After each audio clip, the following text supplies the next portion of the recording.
This is Kendra. And this is Brianna. Welcome to Camp Comparisons. Where she's in one camp and I'm in the other.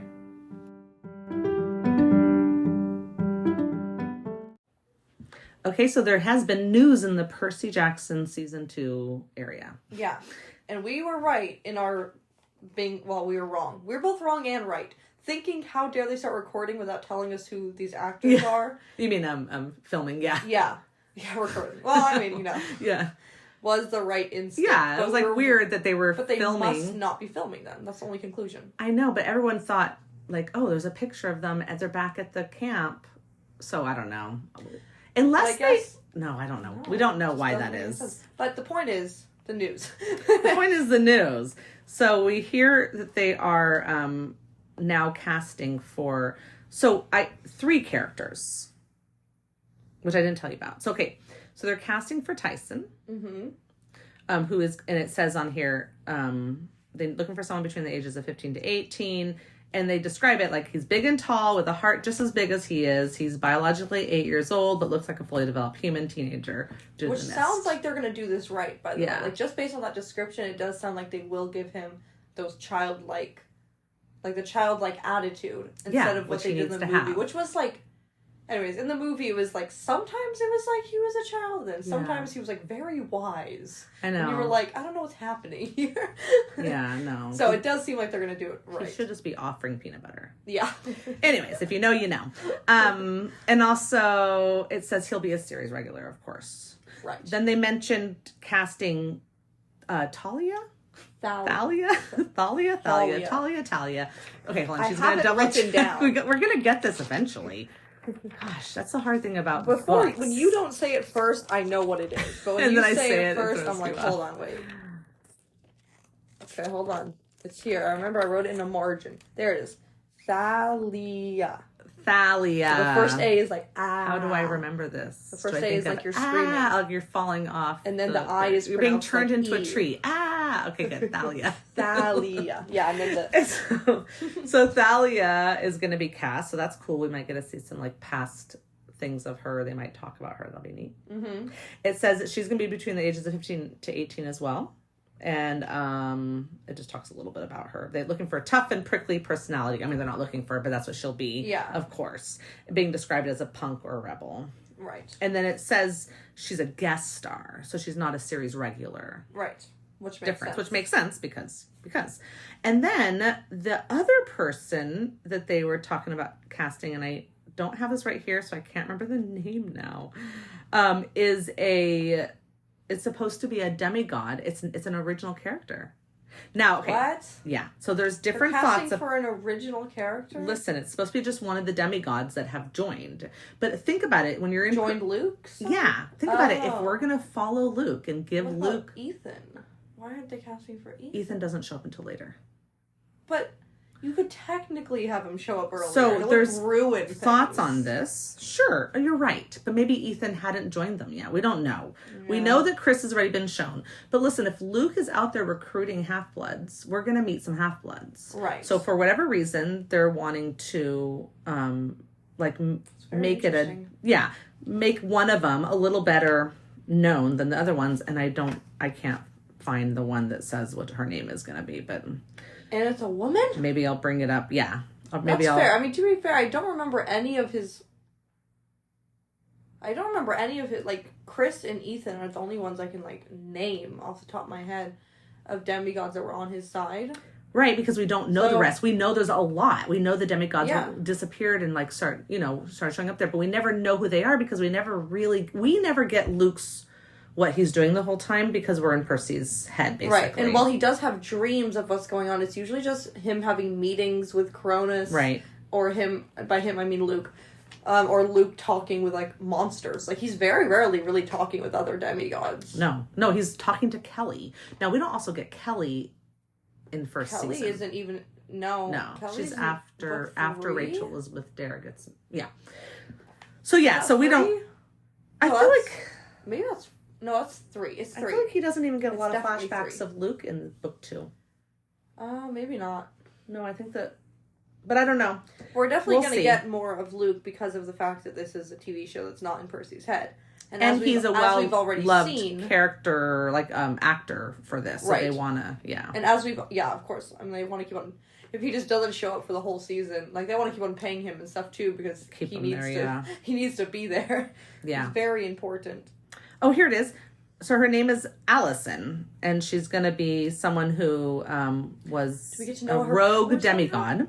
What her godly She lives in the human world now, but attended Half-Blood in her younger years. So she's supposed to be between 18 to 22. So she must be a mind. It can't be someone too powerful for her to, like, leave Camp Half-Blood and fully start living in the mortal world. Yeah.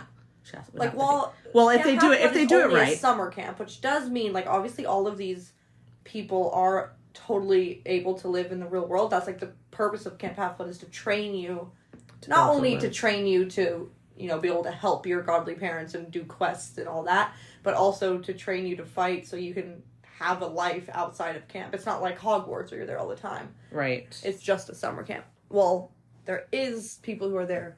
There are people who are there year round, but you're supposed to it's just supposed to be for the summer. Yeah, so that just leaves a whole bunch of questions, but cool. I'm actually happy. I'm interested about it because it's like getting some data. It's like getting like a story of like Luke's side written by Rick, you know. It's a lot easier to have a demigod he's constantly like cahooting with than monsters all the time. Than monsters all the time. Yeah, I don't just like talking into a casket or whatever. I do hope we see a couple of those monsters that we know about a lot, like those two twin brothers and Kelly. Yeah. But instead of that being like that can just be like once or twice. Yeah, it doesn't have to be as much. So that they don't just spend all their budget on that stuff instead of like the monsters that are more relevant to what's going on with Percy. Exactly. And so I'm going to say something that is a spoiler on these casting calls, or I'm going to ask or theorize. Spoiler warning, skip ahead 2.5 minutes to avoid spoilers about books 2 and 3. So, Thalia? No. Thalia. Yeah. Well, no, you're pronouncing it too much. Shoot. Okay, I got this. Thalia? Yeah. So she, so we know that she shows up at the very end of book 2. Yes. And so that's why they have to cast her. However, they didn't have to. They could literally have made that into book 3, but not really. Or it could have just been one of those, like, things where... Anyways, it could have just been, like, one of those things where... You don't actually see the person. Like, oh, Thalia's back! Yeah, and then you see, like, Percy, like, running up the hill, and then you see, like, a POV shot of her... Yeah. Of, like where the camera is like, it's her eyes, and it's her looking up. Exactly. And Percy and all the other campers are surrounding her, and then you can hear, like, the voice, like... I'm Thalia, or whatever. Yeah. And that could have been the end of the whole series. So they didn't really have to cast. So I'm wondering if we're going to get, like, you know, flashbacks about her and her life. And Annabeth and Luke. Because that is... Because Annabeth brings it up, like, multiple times about the Cyclops thing, and her and Luke and Thalia. This is brought up in the second book. We might get some of the same flashbacks that we don't get until later books from, like, that Percy gets about Luke. It's possible, and I don't know. At this point, Percy already knows so much about him that they didn't find out until book 5 anyway, so it doesn't matter at this point. But anyway, so I'm thinking we're going to get some of those flashbacks, which is okay, because that means we're going to get a young Annabeth and a young Luke, too. Yeah. Interesting. Because, see, Thalia is the same age. She dies that age, and she comes back that age. Yeah. Although they probably keep the same. Doesn't. She does grow, because remember when she wakes up, she says she doesn't know how old she is anymore, and then she's told by Apollo that it's a few days before her 16th birthday, but she didn't even know that. It's like she did age. She just maybe like 2 years. Aged slower. Like she aged like a tree. She aged 2 years instead of like it had been 6 years or something like that. No, Annabeth arrived when she was 7. She left on Christmas when she was 12. So yeah, I've been 5. 5 or 6 years. Yeah. Well, 5 for the first book, 6 for the second book. Right. Yeah. And Thalia was already 16. No. I think she was 14. She might have been about 14. Yeah. So I think they can probably use the same actress, is what I'm saying, because it won't be that big a difference. But trying to use Annabeth as a 7-year-old girl would be hard. So they might have to find a young Annabeth. That would be super Although they're not casting for one. Well, maybe they already found someone. Because remember how we did make an announcement, like, I don't know, a few episodes ago where we learned that they're doing, like, in-house casting or whatever it was called. No, it's just closed casting, but that's still the same thing that's going on right now. It doesn't change. But I thought they're opening it up for, like, people to do it auditions now. So you can't just walk... The difference from what I understand between closed and open from what I was reading recently is you have to have an agent for closed. Just an agent has to submit you. As opposed to, like, with Harry Potter, when they did Harry Potter, it was open casting. Like, you could just show up. You didn't have to have any agent represent you. You can just show up for, if you can get in for the... So this, like, things that they're posting... It's still closed. It's, like, saying, like, if you are an actor... Yeah. And you have an agent... Yeah. Then reach out. The agents, the agents, like, they're not offering, like, hey, if you think you're going to be... Tapes. Yeah, no, they're not doing that. Okay. Not like they did with Harry Potter. Okay. Then I was confused. But... Anyways, I don't know about that. I guess this is all supposition. I guess I was just saying that, like, these 3 characters specifically, maybe they were having a hard time. Like, out of the people that they already had in mind, or that had already reached out, or whatever, because I'm sure... people had already reached out to them. I'm sure that people have already auditioned for Tyson, but they maybe just didn't find anyone. Yeah, that was what they wanted. Because we know they're gonna advertising, like, please come send your. And we know we're gonna get more characters than just those 3 because there's so much more that's happening. So maybe that's what I'm. Yeah, that's kind of what I'm saying. Is like, got it. These just must be the 3 that they couldn't find. Although I feel like it's interesting that they couldn't find anyone to play Allison, considering she's a new character. What do they have in mind so strong? But we're just guessing that that's the case. We really know nothing about the casting procedure. No. We're literally just... we're just... kind of, who knows? We could be completely BSing here. Okay. Yeah. So fine. So that was our news. I don't really have anything else for us, so we can go into our spoiler warning. Okay. Like with what just happened, with our spoiler warnings, if we are getting into, like, deep plot points about specific characters that do affect, like, the main plot, instead of just being like, oh yeah, it was so funny when this guy killed a bear, or whatever, then we will give a proper spoiler alert. You can skip ahead if you haven't read the book that we are talking about, but otherwise, yeah, we talk pretty freely about this whole book for sure, and this whole season for sure. Yeah.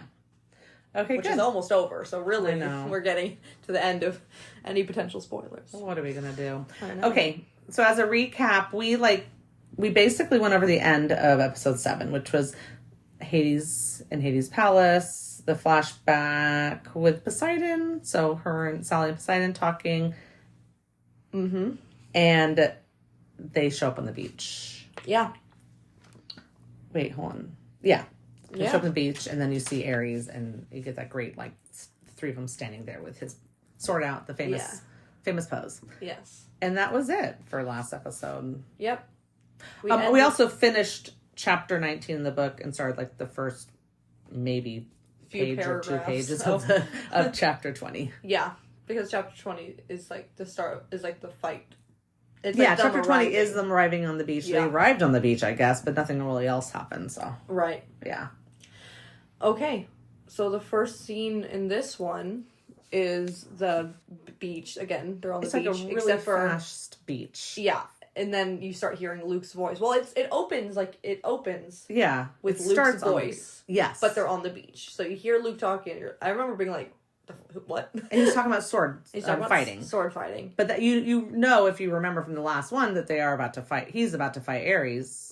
Yes. Or we don't know. We really don't know that he's about to fight Ares. We know that they're going to fight Ares, or Ares someone's going to fight. And is clearly looking for a fight. And then it goes into the flashback where Luke's training Percy. Right. And this first flashback here is, like, them practicing and Percy saying this line, which I just can't get over. What? Of, like, when am I even going to use this? and, like, his reason for saying this is, like, monsters don't fight fair. But it's like, okay, would you rather come at a monster with 0 training, or training and then still be aware of the fact that they're not gonna, like, fight, like, another demigod you're practicing with, but, like, you still need training. Whether I'm like, Percy is complaining too much. Use this? Why are you complaining? That was my notes. Like, Percy's complaining too much. Yeah, he's being so silly here.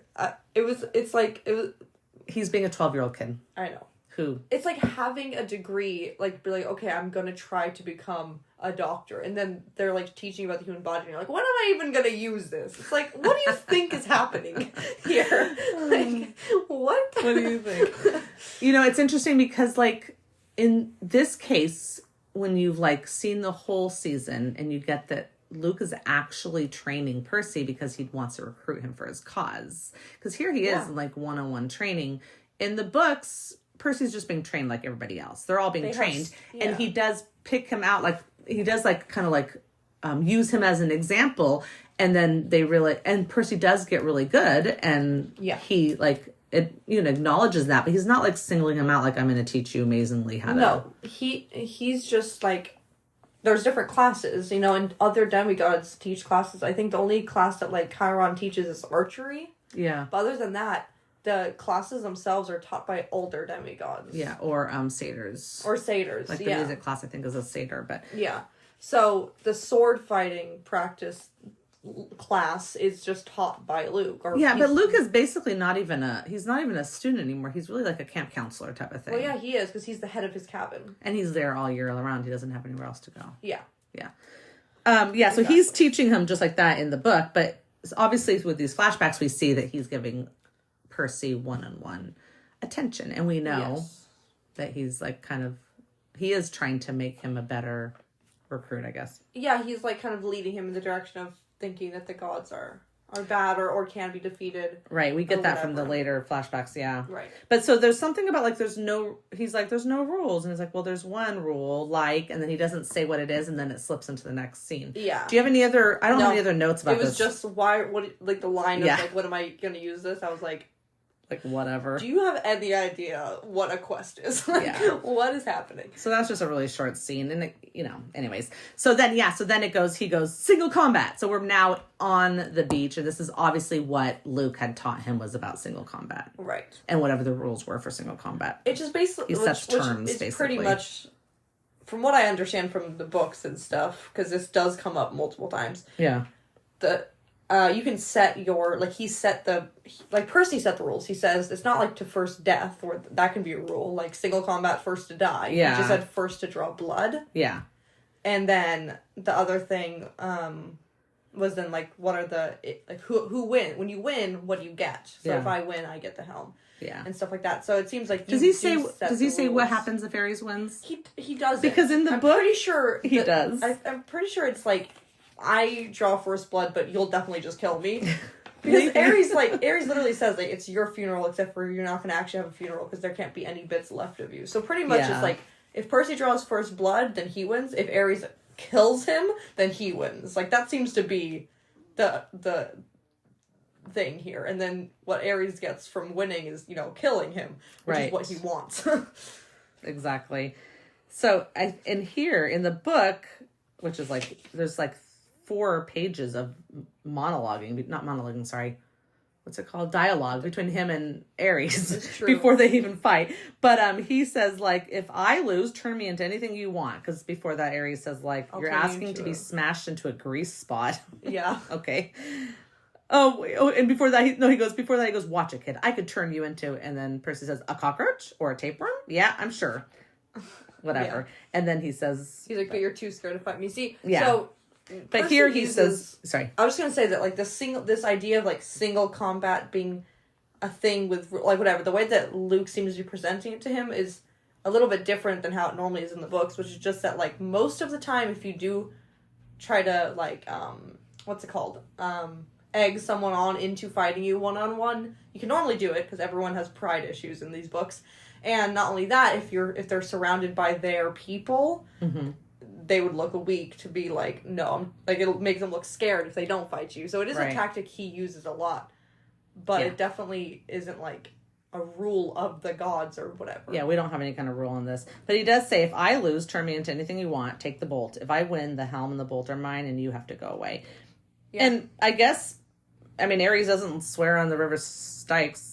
No, which is why he, at the very end of this fight, which we will get to, he does almost, when Percy draws blood, he does almost decide to kill him. Yeah, oh, that's right. But so then someone else interferes, so that's kind of... But yeah, even here, I guess that's what maybe they're doing. Single combat is supposed to say it will happen. Yeah, there is real rules to it. Yeah, maybe that's what it is. Yeah. Yeah, so he starts out saying, we'll do single combat, whatever, and they set the turns and stuff, but... Right away he says you're following Cronus or whatever he says about Cronus. He literally throws that out right away. Where in the book it comes around to it. At the end. In the talk with Ares. Oh, yeah, at the end. Yeah, not until the end of the fight. Oh, yeah, but it does come around because he does give it away when he says he says, line. I don't dream, or whatever. Yeah, which he does say that line in the TV show, too, but it doesn't, like, give him away. Because Percy straight up, like, in the TV show... He straight up says, you're getting dreams, or whatever, yeah, he right? said, I bet you that's how Cronus has been controlling right. you. And then he says the line, like, gods don't dream. Yeah. But that's different than him, like, giving away the fact that he's definitely having these dreams because Percy didn't say anything about dreams. Exactly. So that's an interesting point, because in the book, Percy never says anything about dreams, and he says the gods don't dream, and you're like, that just gives away that he obviously has dreams. You get like 100% confirmation. You're like, okay, yeah, he for sure. Where this way, because Percy says that about dreams, saying gods don't dream could be true. Could be true. Yeah, like if you were just a watcher of the show, you could take that. I mean, why wouldn't they just let him blurt out gods don't dream so we know for sure? I don't know. Okay, whatever. It does seem like it seemed very silly. I was like, why didn't you just do it the way in the book? Because I thought we were supposed to like reveal without like a shadow of the doubt. Yeah. That he's absolutely been manipulated by Cronus. Yeah. And another thing that's different in the TV show is that, he says like, oh, it's Cronus, and Annabeth goes, what? Yeah. Where Annabeth is like kind of ahead. Like, yeah. Annabeth now hearing this Cronus thing for the very first time. For the first time. Where in the book, she was suspecting it before anybody else was. Right. And I think that like this is definitely a situation arising from the fact that she left during the Fields of Asphodel, first of all. Because obviously they talk about it with Hades, but also they were almost pulled into the pit that she definitely, at that point, should have been able to pull it together. Right. And at that point in the book, she is like, she doesn't want to talk about it, but she is definitely getting it. Yeah, she doesn't want to talk about it so close to the pit, especially. Yeah. That idea of, like, that superstition of not saying the God's names and not saying other... Like, he just shouts Cronus, like, suddenly in the middle of Hades. Percy never follows that really well. He's sort of like Harry saying Voldemort, Yeah, he's definitely not great at it, but I will say the worst person at it, Meg McCaffrey. But anyways, moving on. Which is a different book. Okay. But, but that thing, like, doesn't exist. So the idea of, like, oh, I don't want to talk about this, or I don't want to say who this is, just never doesn't exist in this book at all, yeah. Which maybe that's because it honestly was stupid. Like, hello, you've had this suspicion for, like, the whole book, and you don't, like, say, okay, guys, we might have this problem. Well, you could say, like, Zeus's dad. It's just, like, specifically... No, I know. She, like, doesn't even want to even refer to it. Well, she has been hanging out with Chiron too much. She lives at camp. All she does... So she knows all about being secretive and not telling anything. Okay, right. good. The plot. That's what she's protecting the whole time. But I will say that, like, the idea that names have power, especially in a book where the only reason... First of all, the only reason that the gods even exist, period, is because the Greeks, the mortals, created them. Yeah, and they believe in them, and they talk about them. Still existing, yeah, is because that, and we get this, we learn about this throughout every single book series, practically, that once a god is completely forgotten, once myths are erased from, like, human brains, human history, that thing the god will no longer ceases to exist completely. Yeah. Like, gone. And that's... They're fed on belief, basically. Right. So the thought of, like, a name has power when thinking of and, like, believing in the existence of these things is what gives them power, then, of course, their name would have power. Mm-hmm. Anyway, so it does make sense, but it's just not in the show. Yeah. Yeah. Exactly. And the other thing that's different right here is that, like, in the book, he starts in the surf. Yes. And here Percy starts in the sand, and I'm just like, okay. Right. Are you smart or are you not smart? Because 5 feet away is the surf. You could just stand a little bit close to it, Although it still works out okay because he does get thrown in the water. But yeah. We don't have to go over it, and then he kicks him, and then he does this, but they do start fighting after the terms are set. Yeah. And he does get splashed into a pool of, like, it's like a tide pool. I guess. Whatever. Yeah, it's a pretty shallow tide pool. Very shallow, I don't know really what it would be called, but the tide went in and there was still a puddle left. But, okay, so something does happen here. This is when... oh gosh, what's happening? The thunder again. Oh, I didn't notice the thunder. Okay, so I've been doing it with subtitles on, and it literally is like... So he gets thrown down, and then, like, right as he's getting up, you're like... It's like that moment where you're like, oh no, it's all over. But, like, obviously, that's always the moment when they, like, come through, you know? Pull out some kind of power. And it literally was like thunder rumbles, and then the big wave starts forming, and I'm like, what? So we're going to have to just decide just keep on. Thunder and Poseidon mix. No. What is this? It's awful. There's no... Who Did they have a this? Greek mythology expert on the writing crew or to help them with that? But in the books, over and over and over again, thunder is used. Zeus. Like, everyone is like, oh, Zeus is like, it's like so... Yeah, you say Zeus and he goes, rumble, and you're just like, oh, sorry, Zeus. Sorry. Or sorry, Dad, or whoever's talking. I'm just like, why? Why with the thunder? I don't know. It's ominous. So much. I think I've just gotten numb on that point, so it's not bothering as much anymore. Every time, like, I just didn't notice it my first time through at all how much it came up. And now I'm like, every time Poseidon or his water powers or any, like, the thunder comes.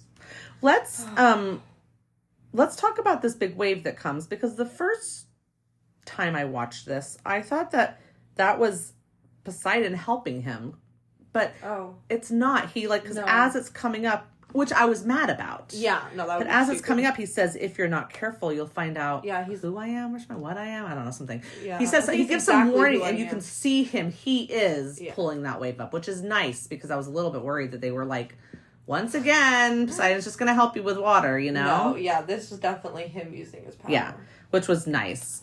The only thing is, I wonder if they could have, whatever, I know these are like minor points, maybe I shouldn't like split hairs on it, but like the water envelops Percy as well as Ares, instead of going around him or like leaving a bubble around him, which maybe is hard to, no, it's not hard to, that wasn't, could that have really been real water? That had to be all CGI. Yeah, you should be able to easily.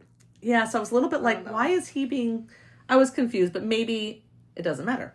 I don't really know. That's funny, because like the little nitpicky thing that I have was that I loved in the book how he's like he's planning this for a while. He's in the water, he's fighting Ares, and he's like very gently and very slowly starts to like holding the tide back. Mm-hmm. So he's making the waves like become smaller and smaller and smaller. That's right. Until he's feeling the pressure behind him. Builds and builds and builds, and then he releases it like all at once into a giant wave. And we can't really see what's in his head, though. Well, it seems like he's just like, all right, it's time. And like, no, you can see that he's like, it's definitely not like super easy. It's not like whatever. But I just loved him like planning it out and doing it in a way where Ares wasn't paying attention and couldn't tell what was happening until it was too late. Instead of Percy just being like, oh, look, I'm making a big wave come. And then Ares is like, he just like stands there. He just stands there. It's like, okay.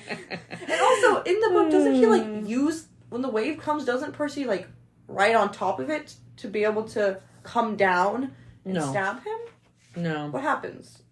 I thought he used the wave not just to hit Ares, but also as a way to propel himself towards him. Oh, maybe propel him, but I don't think he rides on it. Hold on, but let me see. Maybe I'm wrong. Not rides on it like the awful way that happens in the movie where he like rides on that one. Yeah, that's a funny one. So he's like doing the little waves, whatever. He's like feeling the tension building. He says Ares comes towards him. He lowers his blade like as if he's too exhausted. Mm-hmm. And then he says the pressure is now almost lifting me off my feet. He releases the tide and jumps, rocketing straight over Ares on a wave. Right. Oh. Okay, so he uses the wave as like a propeller. Like, so he's not being like smushed by the wave too. The 6-foot wall of water then smashes Ares straight in the face, leaving him cursing and sputtering with a mouthful. And that's when he's able to stab him in the ankle. Yeah. So it goes really fast. He releases the tide and jumps. So like Ares doesn't get to watch this wall of water. Right. But we get to as the audience. You would think he could just move out of the way. I mean, like he is literally a god. Like the only reason this worked is that Percy was able to like instead of like, okay, I'm going to form a wave, he just held the tide back so that the natural pressure of the ocean. Because I feel like Ares could have figured something out in all the time it took to make that wave bigger and bigger. Yeah. Literally anything. He's but literally it might make for good, really high in the air. Like, might make for good cinema or whatever, yes, good whatever. It does. I did want to say, sorry, I know this is going back a little bit, but when they were talking to Ares in the book, they do go over a lot of what happens, which maybe is too much. They call it exposition. I'm not really sure. But, he does say, he says, you stole the bolt. And Ares is like, well, gods can't take each other's symbols of power. That's a big no-no. But you're not the only hero in the world to run errands. And then they're like, who did you use? Clarice. So this is the first time Clarice comes up in suspicions here. Yeah. But that's it. And he says the idea seemed to amuse him. Ares, which is kind of funny because I think he's thinking Clarice would never do that. No, I think he was like, she would never be able to pull this off. Yeah, maybe. And then he says it doesn't matter. The point is you're in, getting in the way of the war effort, blah, blah, blah. He's like, I want them to fight each other, all this good stuff. And so he's acting like this was all his idea. Right. And then they're like, but that's family. And he's like, best kind of war. Always the bloodiest. Nothing like watching your relatives fight, I always say. Which is something he practically said in the diner. That's to right. them. So that's kind of similar. Yeah. And then he talks about the backpack. And he says it's kind of complicated, but the backpack is the Master Bolt's sheath. Just morphed a bit. The bolt is connected to it, sort of like that sword you got in your pocket. He says, I tinkered with the magic a bit, so the bolt would only return to the sheath once you reach the underworld. Do you want? So I forgot about that. I personally think that he literally doesn't have the power to do that, and that either Cronus told him exactly how to do that, or Cronus did it himself somehow. Yeah, it's tinkering with that kind of magic to make it so the bolt doesn't show up until the right moment. I bet you Cronus told him how to do that. Yeah, seems like something he wouldn't be able to do. Yeah, he's a little dumb. No, he's definitely the brawn, not the brain. Yeah. What's the other word? Yeah. What's the smart one? And see, Percy starts to notice weird things. He's like, well, why didn't you keep the Master Bolt for yourself? And then Ares is like, why didn't I? With that kind of firepower.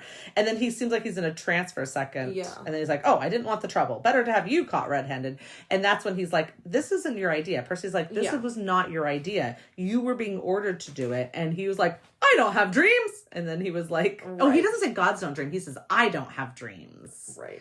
And then he's like, did I say anything about dreams? So yeah, so that's kind of where you get the idea that he's being run by That's Kronos where you get, the confirmation. through the mind and so stuff. I guess maybe the reason why they didn't feel like they needed that confirmation, because, so Ares is here pretending like this is all his idea, which they could have believed if he had kept the bolt, because it really makes no sense for him not to keep the bolt. Totally. So they could have just believed that and been like, oh, end of story. Let's just blah, blah, blah. We're done. Let's just ignore the fact we almost got pulled into a pit. Yeah. By the shoes that Luke gave us. That's not suspicious. Don't trust the gifts. What gifts? Anyways. Sorry. The fact that he doesn't figure out never Luke gets connected until Luke is about to murder him is like, come on, pull it together. Oh, it's true. But it's fine. The whole point that I'm trying to make here is that we already revealed it was Cronus in front of Hades, so I guess that need for this kind of confirmation that this clearly wasn't just Ares' plan wasn't really needed. That's true. It was already confirmed. Yeah. Yeah. And the only different thing is that he creates a boar and has the boar attack Percy. Yeah. And then Percy has the ocean wrap it into a blanket and swallow it. Yeah. And then he's like, funny. You should find me yourself, you coward, kind of, Yeah, he's like, wow, what a coward. Yeah.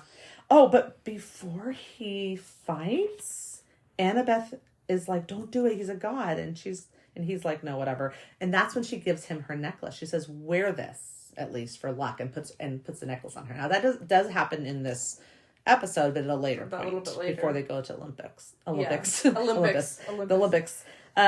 necklace Olympics. No, but it says it had the 5 years worth of camp beads and the ring from her father and stuff. And when she puts it on, she says reconciliation, Athena and Poseidon together. Yeah.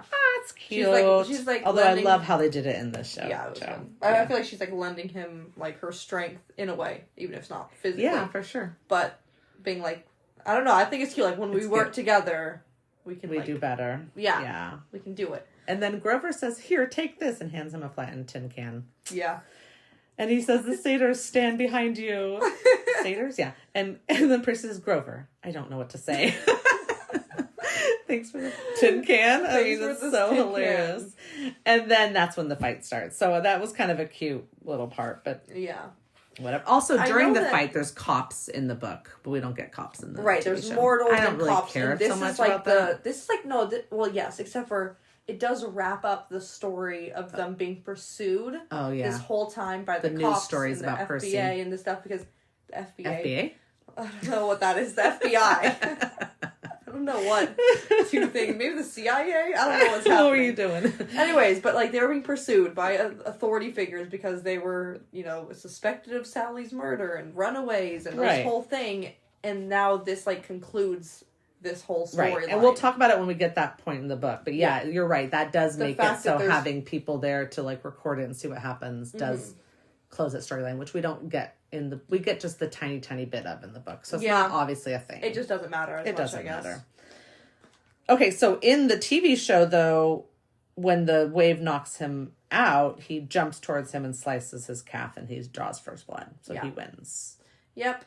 And then Poseidon's like, Poseidon? What? I'm so sorry. Well, before Ares says what you're going to say, Annabeth helps him up, right? And says, and you thought you were just a kid. Yeah, and he has that cute smile. That is cute. Okay. You were going to say? Ares says, congratulations, like, all you've actually won is an enemy for life. Yeah. But it's like, I'm sorry, but the other option was death. So, I think he still came out victorious. Or war. No, the other option was war. Ares was there to 100% kill him. That's what he said. He said, any bits of you that are still alive would ruin my plan. Oh, I forgot. Yeah. He was like, that was the whole reason he showed up on the beach. Yeah, so you're like, do I want death or do I want to possibly win and have you as an enemy for life? Yeah. I'll stick with you as an enemy. He's acting like in the end you really got the worst of this, but it's like, no, the other option was literal death. So I'm pretty sure I still came out on top in this situation. But thank you. I think he's just salty. This is the first time we see... Literally salty after all that dump of waste. Choking up kelp. This is the first time we see a god change his form in the book and in the show, so that's the same. Yeah. He starts to like glow with this gold or whatever, and then they say, "Don't look at whatever. Don't look at the god true." I don't know whatever he says, and then they look away. Their right? True form. Yes, it's a very interesting concept. It is very interesting. Yeah, and that's the same as in the book. He does, Percy, Annabeth yells, Percy, don't watch, because his body begins to glow. So I think it's the same exact thing. Yeah. Because they don't tell you how it looks because you're not supposed to watch. Yeah. Yeah. But you do know that they turn it basically into, like, light, like pure light. Yeah. And pure godly energy. Yeah, and that's a true form, which is like... that's what you can't look at. Like, it's too... Not only is it too literally bright for your eyeballs, but it's also too, like it's the condensed form of all of their power, and it's just too much for you. Yeah, for your immortal whatever. Your mortal brain will just melt. Yeah, that's the end. Yeah, it does say, I somehow knew that if I looked, I would disintegrate into ashes. Yeah. But right in the book, we do have the scene where he's like about to go ahead and kill. Right. So even Percy? After because they didn't set the terms of like first to draw blood. This was like supposed as like a fight to the death or whatever. When he's taunting Ares into fighting himself, they don't really set the terms except for he does say like, you have to give me the helm if I win, but they don't say what winning means. Yeah. So the fact that he did draw blood is obviously insane and awesome because it's a god. Yep. But he did only stab his ankle. Exactly. So then he's about to turn around and, like, pulverize Percy. Like, he's coming towards him, but then suddenly something stops him. Right. And it says, it's kind of like a shadow passing over the sun. A cloud covered the sun, but worse. Yeah. Like, sound and color drained away, a cold, heavy presence. Yeah. Like, everything. Oh, slowing time, dropping the temperature to freezing. So we know that from later books that is definitely Cronus's power. Well, we know that from just mythology. That his power is like time. Yeah. So all that happens, and then Ares... like, obviously changes his mind and lowers his sword. That's clearly Cronus being like, you can't kill him, because Percy's very important to his plan. Because of the prophecy that Percy is a part of, which we don't have to talk about. But Percy needs to be alive for his plans to work out. So he basically tells Ares not to kill him. And Percy does say, like, it has to be something more powerful than a god that could stop Ares from killing me. Yeah. Especially after I stabbed him. Exactly. And in both cases, Ares disappears and there's the helm. Yep. It's the same thing. One thing just about the book, one thing I want to just ask you what you think about. So when Ares gives his warning at the end, in the book, he says, every time you raise your blade in battle, every time you hope for success, you will feel my curse. That doesn't happen. It's not every time. It doesn't happen. He gets to use it one time. I think he's being dramatic and just trying to scare him. Yeah, because I was like, I remember thinking that was a thing, but then I just recently read the books, right? And I was like, no, he wins so many fights. Obviously. What are you talking about? But there is like one time where the curse of Ares like does come, but it's like a one-time curse. I genuinely think Ares is just trying to scare him. Okay. But he does have the power to like one time it will happen. Maybe every time he's about to do it, Poseidon like, knocks him out. Yeah. Like, oh, good, he won the... Okay. Oh, that's funny. That's very funny. They're like sitting around like the TV, you know what I mean? And Ares is about to, and then Poseidon just like whacks him with his, what's it called? Trident. Maybe. I like that idea. That would totally go with this book series. It would go. Okay, good. So the only thing else at the end of this is that you hear Percy in the distance and see lights in the cabin, and it sounds like his mom. It does sound like his mom, which is probably and that's the first time. So when we were watching this for the first time, first of all, another thing which we didn't say at the beginning, but we were like, oh, so he did get sword training, because our first time watching this, every time he fought anything with a sword, we're like, how are you fighting? You got no training. Like, exactly. Where was the training? Why did you get sword training? Yeah, we were very irritated about the fact that we didn't see him train. Just one scene. And then finally we get it at the end, and we're like, oh. Yeah. Thank you. Yeah. So, that was one thing. But also, we were like, this is the last episode. They're showing up on this beach that we assumed... How are they going to... Was Santa Monica. In Santa Monica. Right. Or somewhere in California. Right. But then all of a sudden it turns and you see the Montauk cabin, and we were like, so I guess they're already in New York? Because in the book he has to fly. Which makes sense that if Poseidon's going to send them back to the sea, that he can send them at any point of the sea. So why not just send them to the East Coast? It was fine. Once I realized what was happening, I had no problem with it. But when I saw that cabin, I was like, wait, is the because you hear like Percy, but it's not actually his mom. So I'm like, is the cabin even real? Is any of this real? Where are we? Yeah, exactly. Like, it was a little confusing. But it was definitely a way to totally skip. Because in the book, basically, they have to get themselves to New York. And so he says, we're going to have to fly. And they're like, hello, you can't do that. Zeus is going to like strike you out of the air. And he's like, well, I have to take a chance, right? Yeah.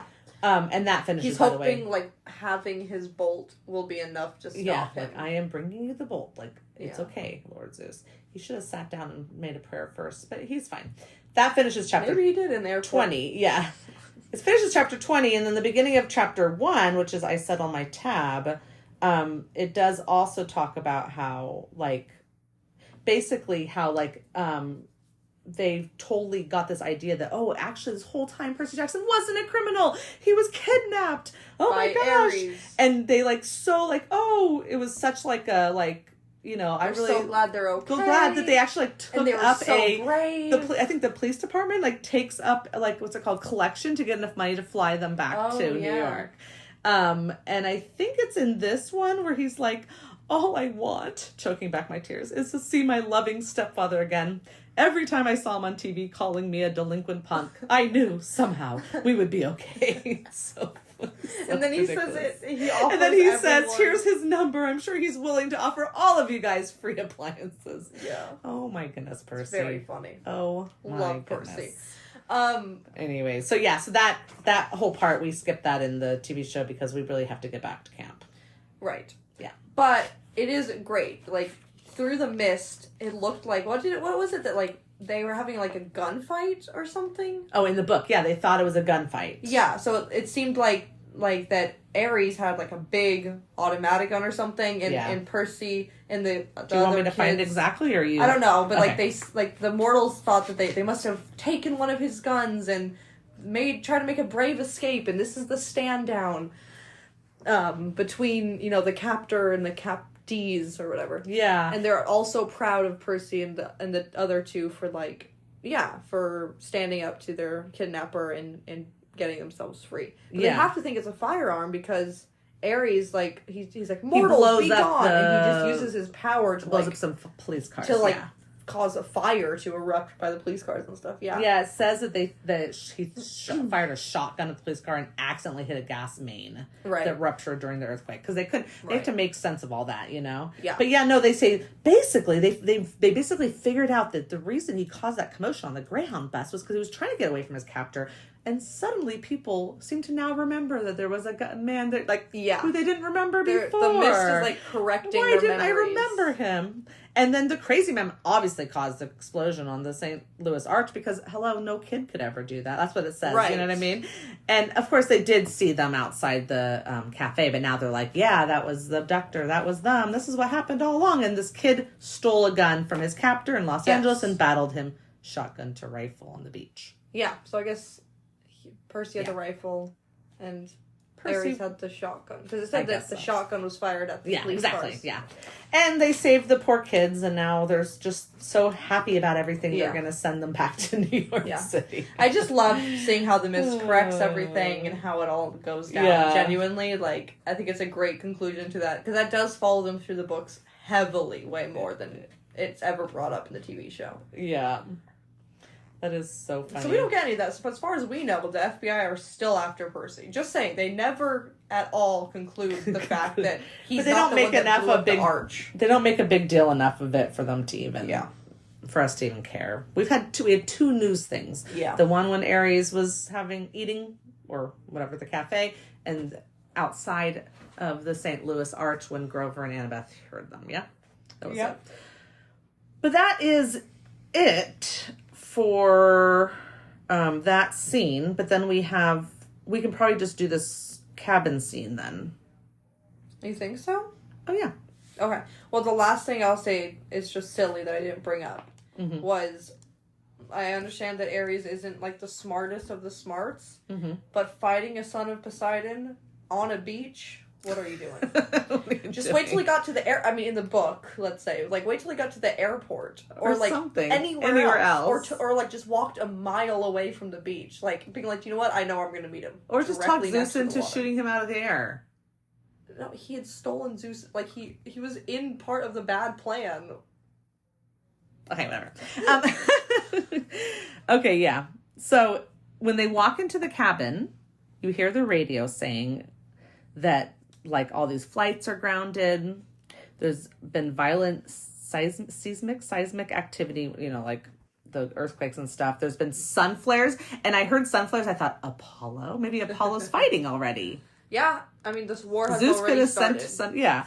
And so you hear all that stuff. And then Alecto, I never really listened to this. She said quite something to use earthquakes to clear the sky. Yeah. Like he's clearing the sky, keeping people out of the sky. I guess. But then she says it's like a good Poseidon grows bold against his king. Oh, right. Like, but, it doesn't seem like he's doing it just to keep, like, airplanes out. Well, that is nice to make sure that no mortals or more mortals are necessary. Or the Zeus doesn't use the airplanes to throw at the... I don't know. What are they doing? Yeah, but it does sound like that's also, like, a strategy that helps him personally in a way. But I'm trying to figure out how that works. Well, I'm not entirely sure when Zeus and Poseidon fight how they're not even fighting. They're literally like, we're just going to kill Earth.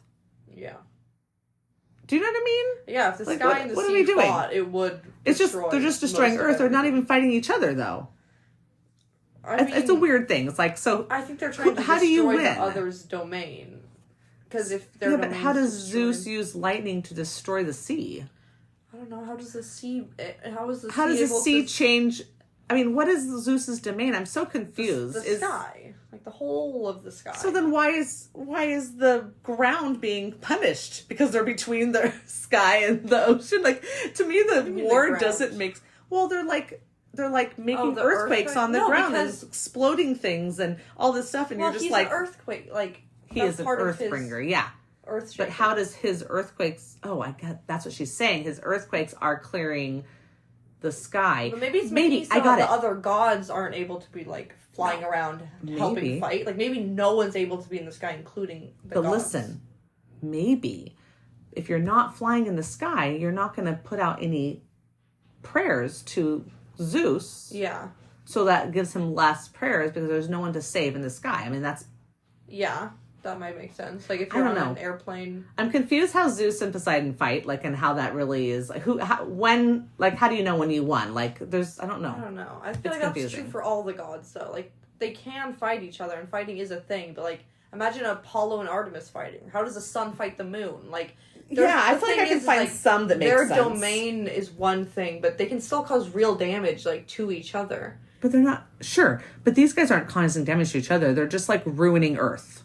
Well, that's all we're hearing on the radio, and in the book, we never even get them full-fledged fighting. It's more like they're arguing, and that's when storms are, like, happening and stuff. Yeah, because all the damage that's happening in Los Angeles is because Hades was mad. Yeah, that was Hades. It had nothing to do with the... Right. Yeah, okay. So, we're just hearing what the mortals are saying on the radio, and then we get this one little thing where it seems like he is using the earthquakes to mess up stuff in the sky, and that is part of his strategy. Yeah, because if no humans are flying in the sky, what is Zeus for? Yeah. So that's what I'm thinking. Okay. Yes, I don't know. It's weird. It's weird. So then he's like, Percy realizes here that Alecto's quest is to retrieve the bolt. No, the helm. Yes. And all along that's what it was. And kind of acknowledges even that. Back from being the math teacher, like this whole time. Yeah. Exactly. Because the helm was already missing. Totally missed that, like, in the book, Alecto actually flies down to the beach and takes the helm right there and then. Yeah. That's right, okay. So this is doing this, but it's making it a little bit more, I don't know. It's different. Something different. Yeah. They said, hey, we have this cabin already put together for, what do you call it? Not props, but whatever. A set. A set, yeah. So, like, let's use it. I don't know. Yeah, something. So he gives her the helm and he's like, I'm holding up my end of the bargain.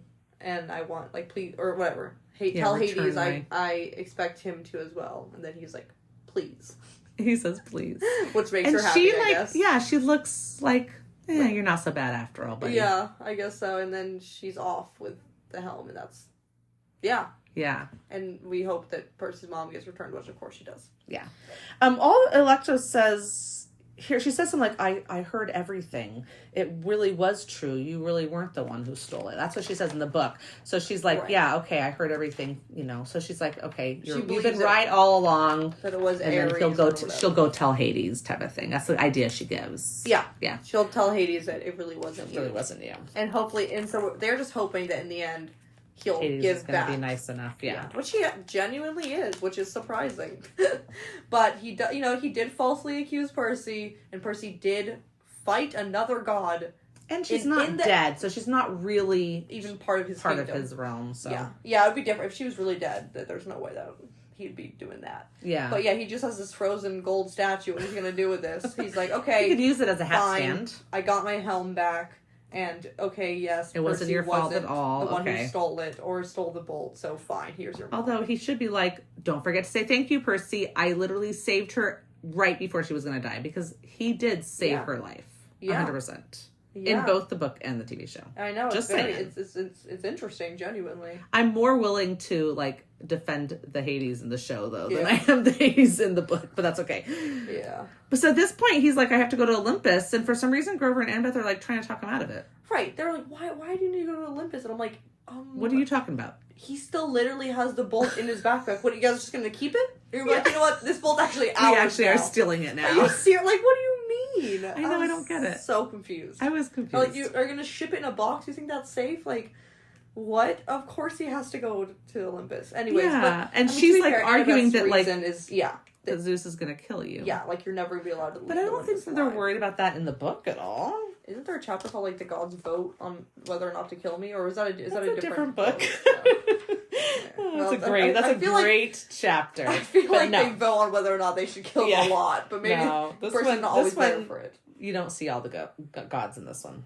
It's just in the book. It's just Zeus and Poseidon. Yeah, that's right. Because he goes and kneels at Poseidon's feet first. Yes.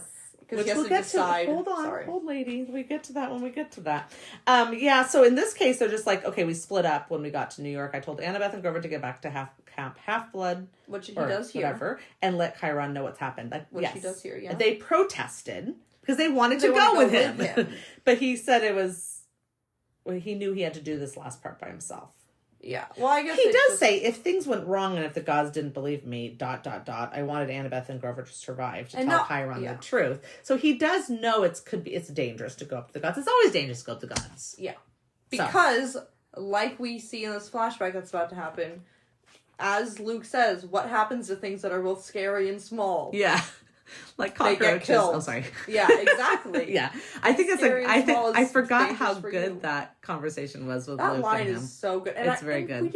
We kept on saying this whole time, how can you not say that Annabeth is not scared of spiders? How can we not get this? And then he says literally, and I was like, Annabeth, oh gosh, we're ahead of ourselves. it. I know. Okay, we'll get to that. But yeah, on this one, they're like saying, no, he'll kill you, blah, blah, blah. And he's like, I have to stop the war. Because yeah, again, like, what would they say? They're being so stupid. So weird. And that's when she gives him the necklace. And I just want to say, oh my gosh. It is the cutest freaking The scene. the look he gives her is so, every Perciveth fan out there is going, oh, and I like almost got teary-eyed. It's very sweet. It's so cute. It is very sweet. It is like definitely the scene of the whole season of like, it's so cute. The two of them. His faces are actually great. Yeah. I mean, they all do such a good job. Oh my goodness. Yeah, considering we can't be in Percy's head, his ability to like let us know how he's feeling or what he's thinking with his expressions is like incredible. And I've said really that about Grover too, his facial also expressions, and even Annabeth's like annoyed ones. She does really good annoyed. Yeah, she does. But I love Grover's line here. Do you remember what it is? Oh yeah, he's you like, say it? Yeah, he's like, are you sure this all can't be explained in an email? And I was like, oh my god. And I'm like, there's the little humor that, I love that he is still able to like throw us this humor. It was perfect. Yeah, it was really funny. So funny. And that's the end of that scene, and then we get into the New York thing. But I have so much to talk about. I have so much to say about that elevator. And it's but we're not going to already be able to talk basically about been an hour, so we should. I do want to say that I'm so much more excited about this episode than this episode of the TV show than I was the last two. The mood shift between of every single episode from. Well, the last two episodes specifically, I remember not really liking and being like, ugh. This one, I'm just like, I'm so excited about everything in it. Yeah, every single thing that happens. Really, yeah, like, this is great. This is great. Yeah, yeah. They really concluded it well. They did. So I am happy about this episode. So thank you. There is a point where I said, well, and this is where the book and I wrote in my notes, here's where the book and the show go completely separate. But that's okay. It does it literally every episode. It does that. Yep. So I've gotten used to it. Yeah. To me, the interesting part that really diverts is the Luke and Percy scene. Yeah. And also that's what I noticed. The fact that, like, there's a lot there, but specifically what annoys me is the fact that he can just, like, throw whatever he throws and, like, disappears through a portal. What is this portal crap? Okay, yeah, and I'm going to talk about that when we get to this, because I was just like, oh, now we have portals into other worlds, but tell me to read you what I found in the book. Okay, when we get there. We will get there. All right, so that just gets us through scene 3 of our list, at least. And I have a question. I don't know if you have a question. Because I don't. Okay, good. It's perfect question, which is, Yay. What do you think Zeus's email address is? Oh my goodness, that's awesome. It is, oh my gosh, I just watched Avengers, so I wanted to say I am Zeus, like I am Groot, but that's stupid. Lord of the Skies at Zeus.org. Yeah, he has his own. Yeah. I was gonna say, like, do you think he has a Gmail, or do you think it's like a business email address? Like Zeus. When it's like at the company's name.com or whatever. Yeah, that's what I think too. I think it's like King of the Gods at Olympus.com. There you go. Oh god, it has to be like pretty full of himself type name. No, like everyone else's is like just their name at Olympus, but he's like, no. Yeah, my title has to be in my email address. Yeah, exactly. I don't think I have any other question worth of it for anything. So okay, well, everyone should follow us on social media then. Instagram, Facebook, Twitter, the other one, Threads. By the way, all those. Do you when you're on Twitter, you tweet. So on Threads, do you thread? Do you weave? Oh. Or do you sew? I don't know. I like weave. Weave at me. Weave at me. I have no clue. I wonder if anybody who knows Threads enough knows the lingo for that, because I don't know. Yeah. Now make your funny email address, the one you think Zeus will have, create one, and then email us with that email address at campcomparisons@gmail.com. Oh gosh. Okay, good. All right. And do us a favor and tell your Percy Jackson friends about us. And if you are attending LeakyCon, which by the time this comes out, it might be over. So, oh well. If you're attending any of these like conventions that have anything to do with Percy Jackson, tell other people about us. Yes. Yay for telling people. Okay. Yay. Okay. Until next time. See you at camp. Bye. Bye.